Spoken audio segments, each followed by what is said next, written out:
There comes a time in every individual's life when they are forced to make the decision between what is best and what is desired, a lot of times with these two things being in constant opposition of one another. A time in my life when I've had to cross this obstacle was when I was a freshman being recruited to LSU's men's track and field team.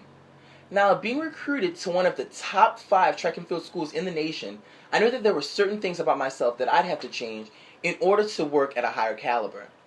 One of the first things that I focused on, and one of the most important things that I focused on, were my horrible dietary habits, as well as my bad, careless, and reckless eating habits. Now, ladies and gentlemen, we're gathered here today to commemorate the separation of me and one of the loves of my life, Taco Bell's chicken quesadillas. Now, you may be wondering, how could such potentially artery-clogging delicacies be so freaking delicious? Well, according to Darla Jarrows, author of the 2009 novel Kitchen Assistant Time and Money Saving Tips in the Kitchen, chicken quesadillas are the most popular variety of quesadillas at Taco Bell since their appearance in 2002. Initially, they were a promotional item, but soon joined steak quesadillas on the permanent menu. Now, having said that, chicken quesadillas are fairly easy to make. All it takes is 100% white meat chicken, in addition to Taco Bell's signature 3-blend cheese, as well as their creamy jalapeno sauce, all smack dab in the middle of a nice flour tortilla. This tortilla is then cooked on a grill pan and then served to the potential customers. Now, you may be asking, how could something so delicious be capable of so much evil? Well, according to Paula Johansson, author of the 2008 novel Processed Food, well embedded within these cheesy layers are 520 calories, 28 grams of fat, and 28 grams of protein. This translates to more than 40% of the daily calorie count for women and 30% of the daily calorie count for men. Now, for the purpose of structuring my elegy today in a more organized fashion, I will focus on 3 main points. First, professional track athletes usually eat little to no fast foods in their diets. Second, the overconsumption of fast foods in diets can lead to horrible and detrimental health effects. And last, if we can adopt more healthy and more beneficial dietary lifestyles, this can ultimately lead to healthier generations to come. Now, in addition to all of these 3 points, if we're able to utilize these 3 points, we can also become better athletes as well as healthier individuals. Here are 2 world-renowned superstars. This is Usain Bolt and Mrs. Lolo Jones. These are 2 athletes that eat fast food in their diets sparingly. Now, the reason they do this is because fast foods lack the necessary nutrients they need in order to compete well in their events. The recommended dietary allowance, or RDA, for zinc in women is 12 milligrams per day.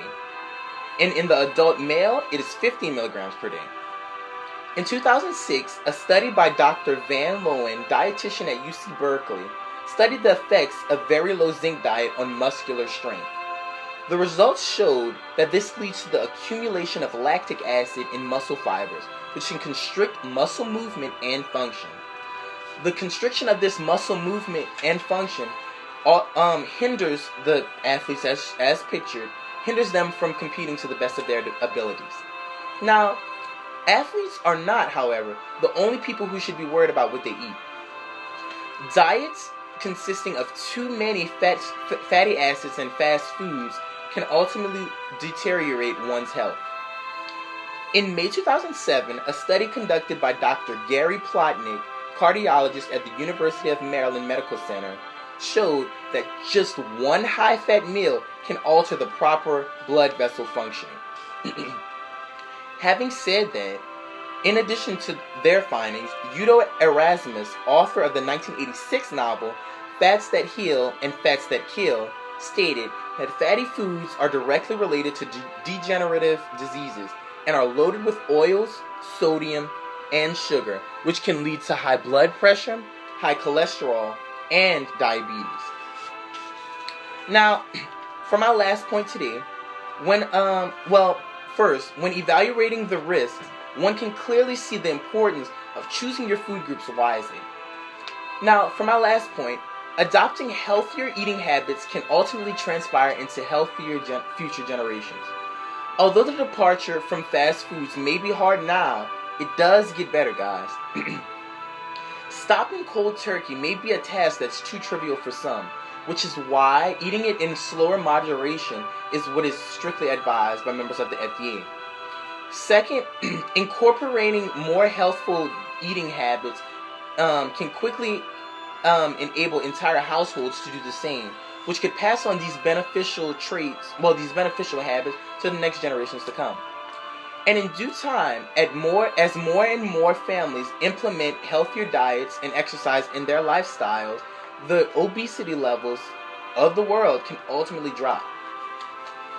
Now, my fellow classmates, my fellow student athletes, and my fellow conscientious students about health, let us not dwell on all the evils that Taco Bell has brought in us, but let us focus on the three main points that we can implement in our lifestyles. 1. The significant lack of fast food in professional athletes ultimately leads to their better and more sufficient performance on the track and on the field. Second, regulating fast food consumption can ultimately lead to greatly reduce the harmful effects brought on by fast foods. And lastly, as more and more families begin to eat healthy, a ripple effect or a Doppler effect or a Rippler effect can occur, which can ultimately lead to a healthier world on a more global scale. Now, as I end today, I leave you with this last thought. Let us not cry because it's over, but let us smile because it happened. Thank you.